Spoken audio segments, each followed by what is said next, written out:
بسم اللہ الرحمن الرحیم۔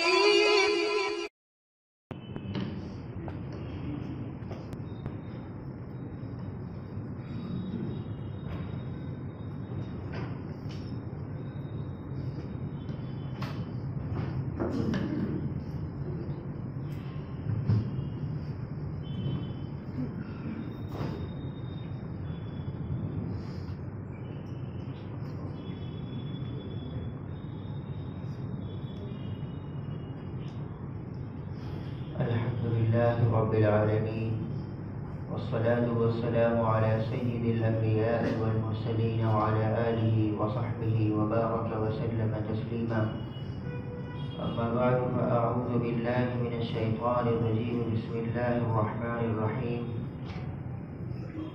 وكان يأمر أهله بالصلاة والزكاة وكان عند ربه مرضيا، قال سبحانه وتعالى وأمر أهلك بالصلاة واصطبر عليها، صدق الله العظيم۔ وقال النبي صلى الله عليه وسلم لينتهين رجال عن ترك الجماعة أو لأغرقن بيوتهم، أو كما قال عليه الصلاة والسلام۔ گزشتہ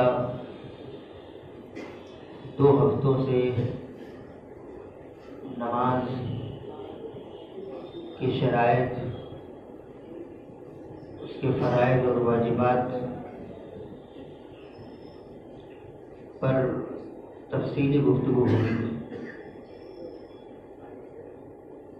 آج کی گفتگو کا حصہ ان گزشتہ 2 ہفتوں میں کی جانے والی گفتگو کا تتمہ ہے۔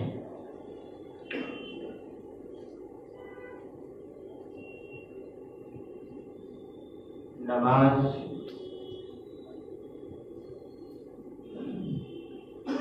اللہ تعالیٰ کی وحدانیت کی اقرار اور محمد صلی اللہ علیہ وسلم کی نبوت اور رسالت کی تصدیق کے بعد سب سے پہلا بنیادی فریضہ ہے، اور یہ دین اسلام کا اساسی رکن ہے۔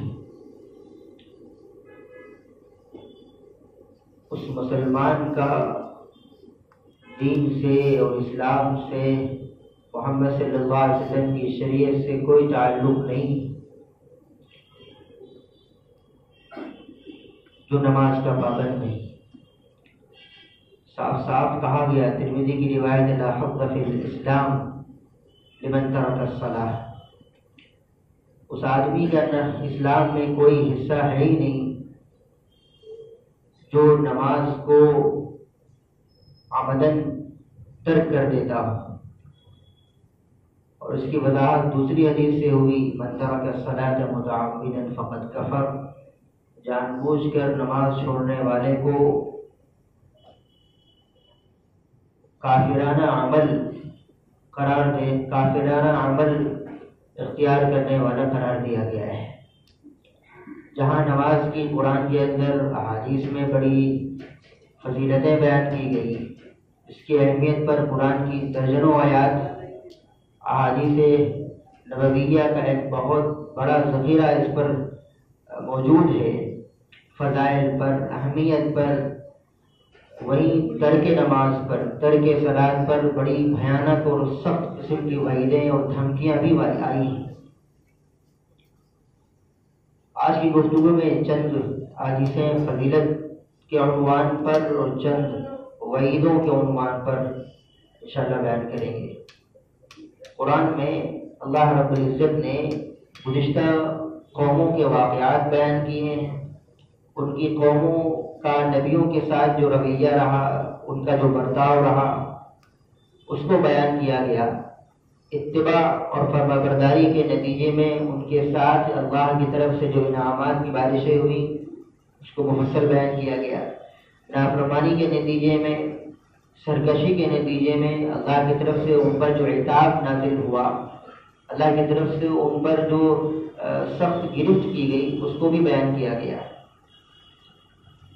اس امت کو وہ ساری اقوام کے واقعات اور قصص بیان اسی لیے کیے گئے ہیں کہ یہ امت ان کو پڑھ کر سمجھ کر عبرت حاصل کرے،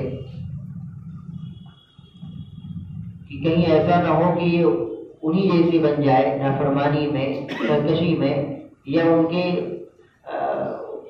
شانہ بشانہ کھڑی ہو جائے انبیاء کی تکذیب میں، انبیاء کی نافرمانی میں۔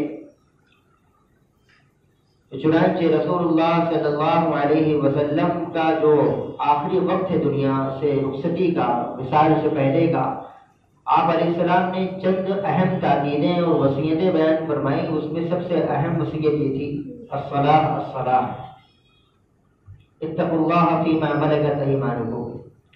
اس میں سب سے زیادہ تاکید آپ علیہ السلام نے نماز کی بیان فرمائی ہے، کہ نماز کسی حال میں کسی بھی مسلمان سے کسی بھی حال میں معاف نہیں۔ میں نے گزشتہ جمعے کو یہ کہا تھا کہ وہ ایک بہت بڑا عذر ہے، وہ عذر کیا بیماری ہے، کوئی آدمی پاگل ہو جائے، اس کا دماغی توازن ہی خراب ہو جائے تو ایسا آدمی معذور قرار دیا جاتا ہے، پھر اس کو نماز کی ادائیگی کا مکلف نہیں رہ جاتا، اس پر نماز کی حکم کا جو فرضیت کا حکم ہے وہ ثابت ہو جاتا ہے، ورنہ ہر حال میں نماز کی ادائیگی فرض ہے۔ بیماری میں، عذر کی حالت میں بھی شکلیں بدل سکتی ہیں، حکم نہیں بدلتا۔ مسافر کے لیے نماز کی شکل بدل جاتی ہے، مریض کے لیے بدل جاتی ہے، کھڑے ہو کے نہ پڑھنے پر اس کو بیٹھنے کا حکم ہے۔ سفر میں نماز کی ترتیب بدل جائے گی، رکعتوں کی تبدیلی ہو جائے گی، لیکن نماز کہیں کسی بھی حال میں معاف نہیں۔ یہ ہر مسلمان کو اس بات کو خوب اچھی طرح سمجھ لینا چاہیے کہ نماز میں اگر ہمارا حصہ نہیں تو پھر ہم اپنے آپ کو رسمی مسلمان سمجھیں، حقیقی مسلمان نہ سمجھیں، کاغذی مسلمان سمجھیں۔ آن پیپر ہم مسلمان ہیں، حقیقی مسلم کب کہلائیں گے؟ جب دیگر شعبوں کے ساتھ، دیگر شعبوں کے اہتمام کے ساتھ ساتھ ہمارے پاس نماز کا واحد حصہ ہو۔ سن بلوغ کو پہنچنے کے بعد سے لے کر ہم جس عمر میں پہنچ چکے ہیں، ہماری نماز سہون ہو یا عمدن ہو، کسی حال میں ہماری نماز ترک نہ ہوتی ہو۔ اور یاد رکھیے کہ ترک نماز پر اللہ رب العزت کی جو دھمکیاں اور جو وعیدیں ہیں وہ صرف مرنے کے بعد کے لیے نہیں۔ ہم نے یہ سمجھ رکھا ہے کہ ان وعیدوں کا تعلق مرنے کے بعد کا ہے، اور مرنے کے بعد کی سنگینی بھی بڑی خطرناک ہے، کوئی معمولی چیز نہیں ہے۔ لیکن مرنے کے بعد کا جو مرحلہ ہے وہ مرنے کے بعد پیش آئے گا۔ نماز کے ترک کرنے پر مسلمان کو سب سے زیادہ دنیا میں جو تکلیفیں، اذیتیں، امتحانات، جو آزمائشیں آتی ہیں، وہ اس قابل ہے کہ وہ برداشت نہ کر سکے۔ آج مسلمان چاروں طرف قسم پرسی کے حالات میں ہیں، تجارتی اعتبار سے، معاشی اعتبار سے، ہر میدان میں مسلمان پیچھے کمزور۔ اللہ تعالیٰ نے صاف صاف قرآن میں کہا وَمَنْ أَعْرَضَ عَنْ ذِكْرِي فَإِنَّ لَهُ مَعِيشَةً ضَنْكًا، جو میری یاد سے اعراض کرے گا، مجھے یاد کرنے سے روگردانی اختیار کرے گا، غفلت اور سستی برتے گا، اللہ فرماتے ہیں ہم اس کی معیشت کو تنگ کر کے رکھ دیں گے، اس کی زندگی کو ہم دوبھر کر دیں گے، اس کی دنیا کو ہم علیحد کر دیں گے، اس کی دنیا اس پر تنگ کر دیں گے۔ یہ تتر بتر ادھرتا رہے گا، ادھر دھکے کھائے گا، ادھر دھکے کھائے گا، اس کو کہیں سکون و قرار نصیب نہیں ہوگا۔ اللہ بذکر اللہ تطمئن القلوب، دل کا قرار، دل کا اطمینان، چین و سکون، عافیت اللہ نے اپنی یاد میں رکھی ہے۔ اب اللہ کی یاد کس طرح تازہ ہوگی؟ وَأَقِمِ الصَّلَاةَ لِذِكْرِي، مجھے یاد کرنے کے لیے نماز قائم کرو۔ سب سے پہلا بنیادی حکم اللہ کو یاد کرنے میں وَأَقِمِ الصَّلَاةَ لِذِكْرِي، مجھے یاد کرنا ہے تو اس کے لیے نماز کے لیے کھڑے ہو جاؤ، نماز قائم کرو۔ پھر نماز کے ساتھ وَأَقِيمُوا الصَّلَاةَ وَآتُوا الزَّكَاةَ، اب نماز قائم کرنے کے ساتھ ساتھ زکوٰۃ کا حکم ہے مالداروں کے لیے، وہ زکوٰۃ ادا کریں۔ وَارْكَعُوا مَعَ الرَّاكِعِينَ، تواضع اختیار کرو، اللہ کے آگے جھک جاؤ، عاجزانہ، نیاز مندانہ اس کی اتباع، اس کے احکامات کی فرما برداری، اس کی اطاعت میں اپنے آپ کو بالکل جھکا دو، بست کر دو۔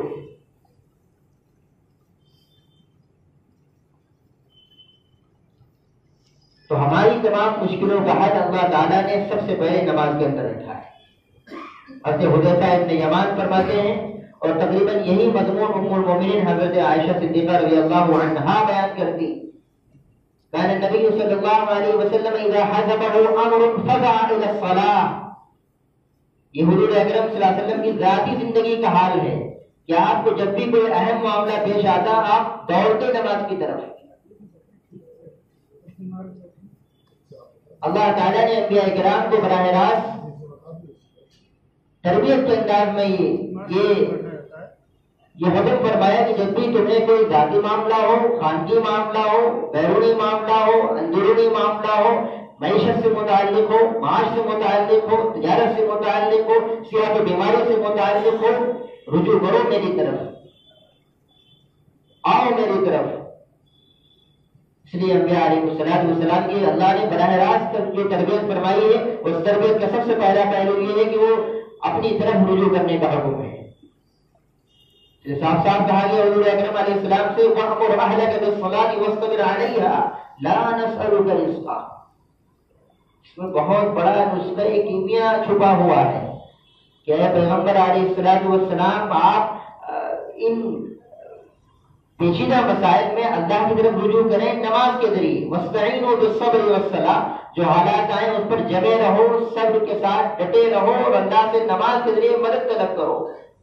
اور یہ عمل خود بھی آپ اس کے پابند بنیے اور اپنے گھر والوں کو اس کی پابندی پر آمادہ کیجیے، اور گھر والوں کو نماز کی آمادگی پر اور نماز کی ادائیگی پر، اس فریضے کو پورا کرنے پر جو بن سکے وہ کرو، پورا زور سے کر دو اس کے اوپر۔ بچہ 7 سال کا ہو اس کو نماز کا حکم کرو، 10 سال کا بچہ بچی ہو جائے اس کو نماز نہ پڑھنے پر تنبیہ کرو، ان کے بستر علیحدہ کر دیے جائیں، نماز نہ پڑھنے پر ان کو سخت سخت کہا جائے، ان کو ڈانٹا جائے، نماز کو جماعت کے ساتھ پڑھنے پر ان کو آمادہ کیا جائے، اس بات کا ان کو عادی بنایا جائے۔ اس لیے یاد رکھیے بزرگوں، نماز 5 وقت کی جو فرض ہے وہ جماعت کے ساتھ، امام احمد بن حنبل رحمۃ اللہ علیہ فرماتے ہیں، ابھی میں نے شروع میں جو حدیث پڑھی ہے اس حدیث کی بنا پر ان کا موقف یہ ہے کہ جماعت نماز سے پڑھنا فرض ہے۔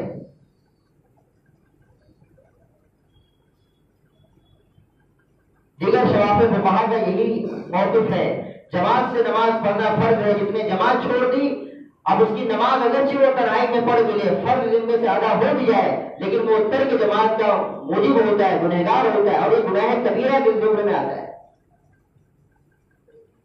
اگرچہ فقہاء احناف نے تھوڑی گنجائش رکھی ہے کہ عملاً جماعت سے نماز پڑھنا واجب قرار دیا ہے، فرض واجب میں یہ اصطلاحی فرق ہے، عملاً کوئی فرق نہیں۔ فرض کو بھی پورا کرنا ضروری ہوتا ہے، واجب کو بھی پورا کرنا ضروری ہوتا ہے۔ جتنا تاکیدی حکم عشاء کی 4 رکعت فرض نماز پڑھنے کا ہے، اتنا ہی حکم اس کی وتر کا بھی ہے۔ عشاء کی نماز چھوڑ جائے گی اس کی 4 رکعت کی قضا ہے، وتر چھوڑے گی اس کی بھی قضا ہے۔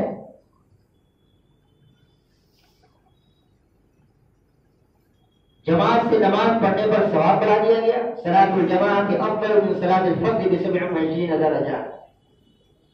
حضور اکرم صلی اللہ علیہ وسلم کے مدینہ منورہ کا جو 10 سالہ دور ہے، اور اس کے بعد ابو بکر عمر رضی اللہ عنہما کا جو خلافت کا دور ہے، مدینہ منورہ میں رہنے والے کسی منافق کی یہ ہمت نہیں تھی، یہ مجال نہیں تھی کہ وہ جماعت کی نماز سے پیچھے رہ جائے۔ نماز چھوڑنا تو تصور میں نہیں تھا، نماز قضا ہو جائے یہ بات تصور میں نہیں تھی، جماعت چھوڑ جائے یہ بات محال تھی ان کے لیے۔ منافقوں کا جو سرغنہ تھا عبداللہ ابن ابی السلول، وہ سب سے پہلے مسجد نبوی کے صف اول میں نماز پڑھتا تھا۔ آج افسوس ہماری حالت پہ ہے، ہم اپنے آپ کو مسلمان کہلاتے ہیں، ہمارے یہاں نمازوں کی جماعت کا کوئی اہتمام نہیں ہے، اول تو پڑھتے نہیں ہے، پڑھ لیا تو جب جیسے چاہا ویسے پڑھ لیا۔ حدیث میں جو نماز کے فضائل بیان کیے وہ اہتمام نماز پہ ہیں، اور اہتمام نماز میں یہ بات داخل ہے کہ وضو کو سنت و مستحبات کی رعایت کے ساتھ ادا کیا جائے، اذان کے فوراً بعد مسجد کے اندر داخل ہوا جائے، تکبیر اولیٰ کے ساتھ نماز کو پوری طرح پڑھا جائے، اور اس کے اندر جو میں نے گزشتہ 2 جمعے میں نماز کے شرائط و فرائض و واجبات بیان کیے، اور اس کے جو مفسدات جو نہیں بیان کیے، مفسدات اور اس کے مستحبات کے آداب کی رعایت کے ساتھ جو نماز پڑھی جائے گی، دراصل اس کو کہا گیا ہے نماز کا اہتمام، اور نماز کے اہتمام پر اللہ نے وعدے کیے ہیں۔ غفلت اور سستی کے ساتھ ادا کی جانے والی نماز تو خود ہی نمازی کے حق میں تباہی کی دعا کرتی. فویل للمصلین الذین هم عن صلاتهم ساہون. یہ نماز خود اس نمازی کے لیے بد دعا کرتی ہے جو غفلت کے ساتھ سستی کے ساتھ ادا کرتا ہے. غفلت کے دو مفہوم ہے، ایک تو وقت پر نہیں ادا کرتا ہے، جو مستحب وقت فقہاء نے لکھا ہے احادیث میں جو مستحب وقت بیان کیا گیا ہے اس وقت میں ادا نہیں کرتا ہے، آگے پیچھے ادا کرتا ہے، کبھی جماعت سے پڑھا کبھی جماعت چھوڑ دیا. ایک دوسری وجہ غفلت کی یہ بھی لکھی ہے کہ نماز کے ارکان سے واقف نہیں، نماز کے فرائض سے واقفیت نہیں، معلوم ہی نہیں نماز میں کون سا رکن فرض درجے کا ہے، کون سا واجب حکم ہے، کون سا عمل کرنا سنت ہے، پتہ ہی نہیں ہے. تو ظاہر سی بات ہے جب کسی کام کے بارے میں پتہ نہ ہو تو اس پر پورا مکمل اعتماد کیا بھی نہیں جا سکتا. اہتمام نماز پر اللہ نے وعدے کیے. اہتمام نماز پر 5 وعدے، 5 انعامات، اکرامات. مختلف احادیث کے مفہوم سے یہ مضمون نکلتا ہے کہ 5 قسم کے انعامات ملیں گے اہتمام نماز پر. اور جو اہتمام نہیں کرتا، حدیث میں آتا ہے جو نماز کے اوقات کے ساتھ رعایت کرتے ہوئے اس کی حفاظت کرے گا، یہ نماز بروز قیامت اس کے لیے نور ہوگی، اس کے مومن ہونے کی، ایماندار ہونے کی دلیل بنے گی اور آخرت میں ذریعہ نجات بنے گی. اور جو نماز کا اہتمام نہیں کرتا، پابندی سے ادا نہیں کرتا، یا اس نماز کا خیال نہیں رکھتا. نماز کا خیال نہ رکھنے میں دونوں باتیں ہیں، نماز کے شرائط، فرائض، واجبات، ارکان سے واقفیت نہ ہونا، نماز کو آگے پیچھے ادا کرنا، جب تو چاہے تب ادا کر دینا. یہ نماز کا اہتمام سے باہر کی چیز آتی ہے. جو نماز کا اہتمام نہیں کرتا، نماز کی حفاظت نہیں کرتا، نماز کا خیال نہیں کرتا، تو فرمایا کہ اس کے لیے یہ نماز نہ جو قیامت کے دن نور ہوگی، نہ اس کے ایماندار ہونے کی دلیل ہوگی، نہ ذریعہ نجات ہوگی، بلکہ 4 بڑے باغیوں کے نام لے کے بیان کیا گیا کہ ان کا حشر انہی کے ساتھ ہوگا. قارون کے ساتھ، فرعون کے ساتھ، حامان کے ساتھ، مکے کا سب سے بڑا تاجر بزنس مین ابی بن خلف کے ساتھ. علامہ ابن القیم رحمہ اللہ نے لکھا ہے کہ ان 4 کے ساتھ حشر ہونے کی وجہ یہ ہے کہ زیادہ تر نمازیں چھوٹتی ہیں انہی 4 پیشے سے منسلک ہونے کی وجہ سے.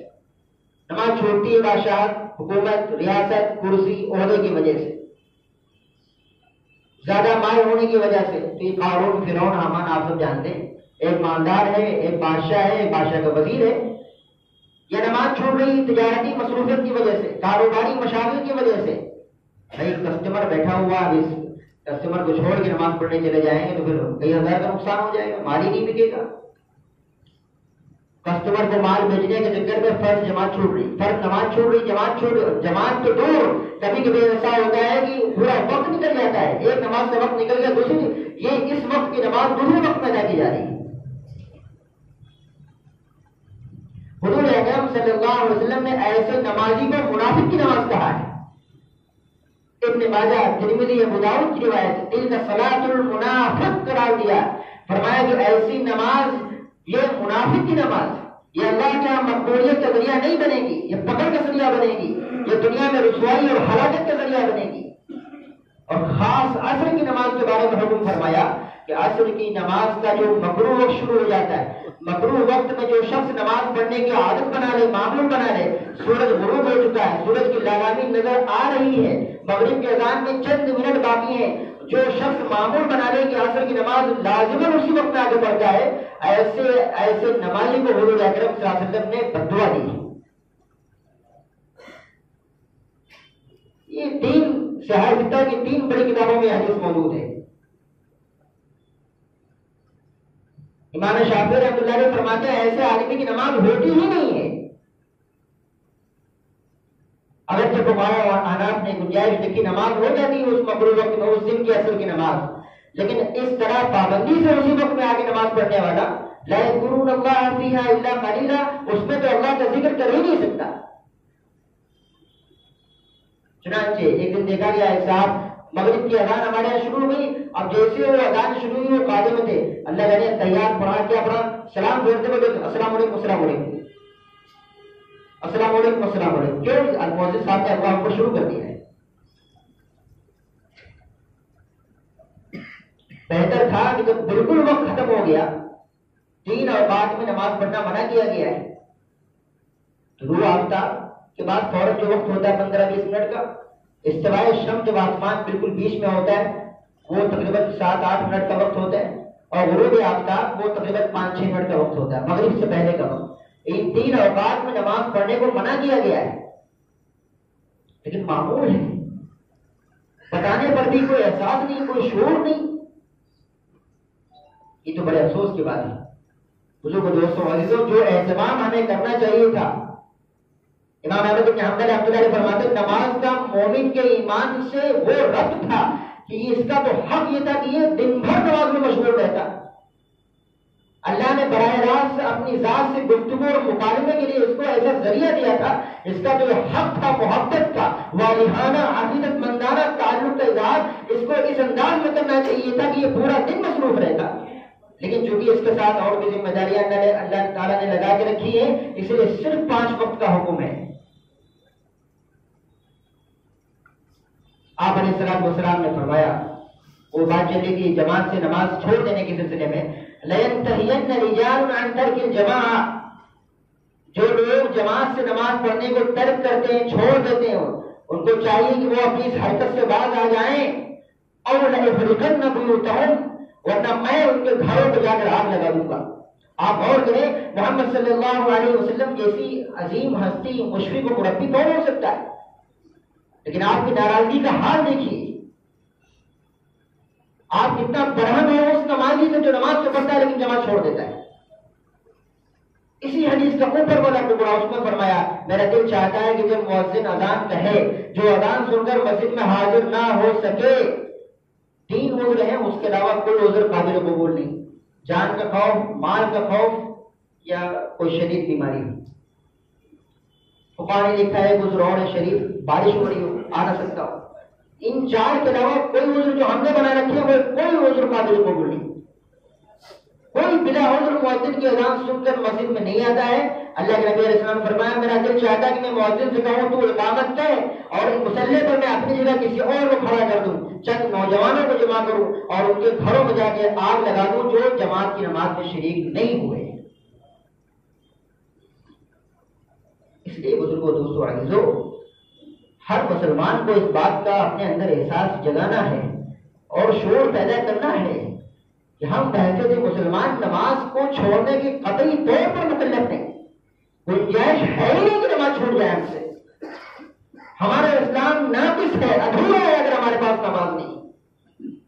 لے دیکھے اور بچا ہے یہاں ہمارے پاس کیا؟ کاروبار ہم اسلام کے طریقے پہ نہیں کرتے، شادی بیاہ ہمارے اسلامیانہ طریقے پہ نہیں ہو رہے، معاملات ہمارے اسلام سے باہر کے لوگوں کے طریقے پہ ہو رہے. لے دیکھے ایک عبادت بچی نماز، وہ بھی ٹوٹی پھوٹی کیا، وہ بھی بالکل زیرو. تو پھر ہم بچے کہاں سے مسلمان ہیں؟ پھر ہم رونا نہ روئیں، ملک کے حالات خراب ہیں، معیشت ہماری خراب ہے، تجارت ہماری خراب، گھر میں برکت نہیں. ایک بے نمازی کی نحوست کی وجہ سے، ایک بے نمازی کی نحوست سے 40 دنوں تک کے اس گھر کی برکت چھین لی جاتی. ہندوستان کے بہت بڑے بزرگ، مجھے نام یاد نہیں آ رہا، ایک صاحب ہے کہ حضرت ہمارے گھر میں برکت نہیں ہوتی. فرمایا سب لوگ نمازی ہیں؟ کہا ماشاءاللہ سب نماز کے پابند ہیں، کوئی نماز نہیں چھوڑتا، سب تلاوت کرتے ہیں، سب حلال طریقے سے کاروبار کرتے ہیں. انہوں نے فرمایا تو پھر ایسا کرو، تم اپنے گھر کے جو صدر دروازہ ہے، جو مین دروازہ، اس پر ایک پردہ ڈال دو. مجھے حضرت کیوں؟ کہا ضرور تمہارے گھر کے سامنے سے کوئی بے نمازی روزانہ گزرتا ہے، یہ تمہارے گھر کی خیر برکت جو چھین لی گئی ہے، یہ تمہارے گھر کے دروازے کے سامنے سے بے نمازی کے گزرنے کی وجہ سے ہے. 40 گھروں تک نحوست پھیل جاتی ہے بے نمازی کی. اور مولانا الیاس صاحب رحمۃ اللہ علیہ تو فرماتے تھے 40 گاؤں تک نحوست پھیل جاتی. اب ہم خود تو پڑھے بھی، اب اپنے گھر کو بچانے کے لیے اپنے پڑوسی کو بھی نماز کی دعوت دیں.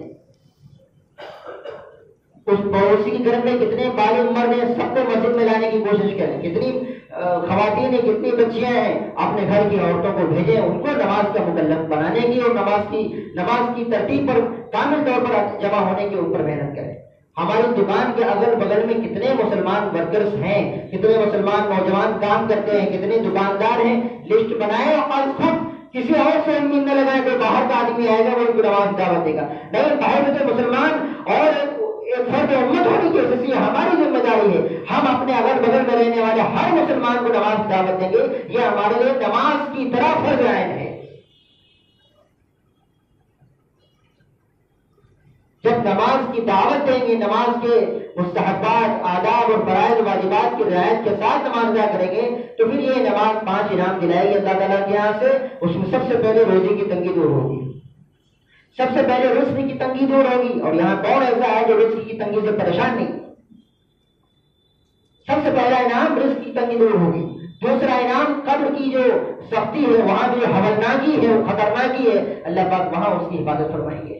حضور اکرم علیہ السلام نے فرمایا ما رأیت منظرا افظع منه ابی القبر، میں نے قبر سے زیادہ بھیانک منظر کوئی نہیں دیکھا، قبر سے زیادہ خوفناک کوئی منظر نہیں دیکھا.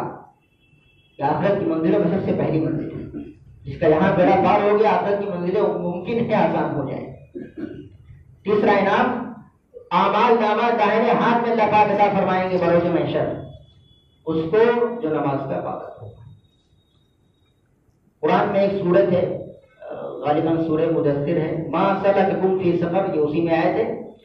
جب جنتی جہنمیوں کو دیکھیں گے، اور یہ ان جہنمیوں کو دیکھیں گے جن سے دنیا میں ان کا کوئی نہ کوئی واسطہ رہتا تھا، خاندانی، تجارتی، پڑوسی ہونے کی وجہ سے، رشتہ دار ہونے کی وجہ سے، جب ان کو جہنم میں سلگتا ہوا دیکھیں گے تو پوچھیں گے ما سلککم فی سقر، تم جہنم میں کیسے آ گئے بھائی؟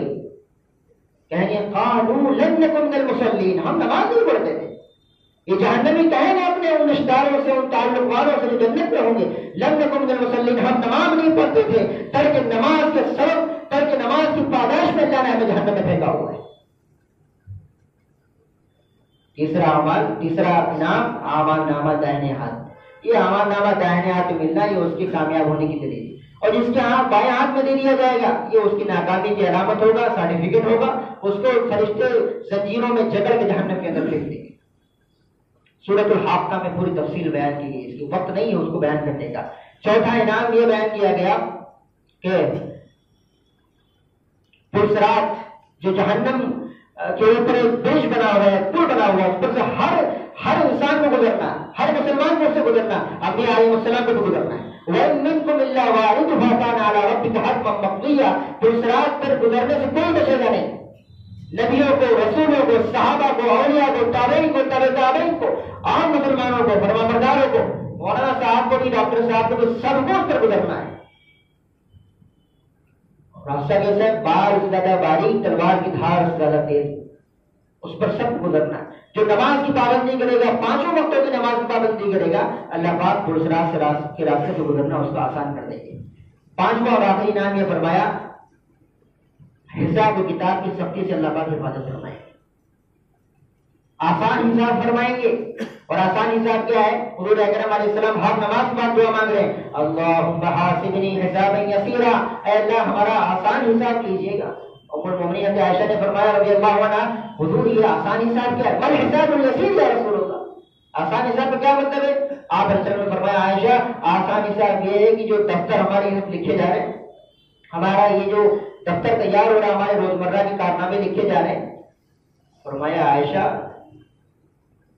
مومن کے اعمال نامے یعنی ان کے دفتر سامنے رکھے ہوں، ان کو کھولے بغیر اس میں کیا ہے، اچھائیاں برائیاں، نیکیاں برائیاں، اس کو دیکھے بغیر اللہ پاک یوں ہی فیصلہ جنت کے کر دے، یہ آسان حساب ہے.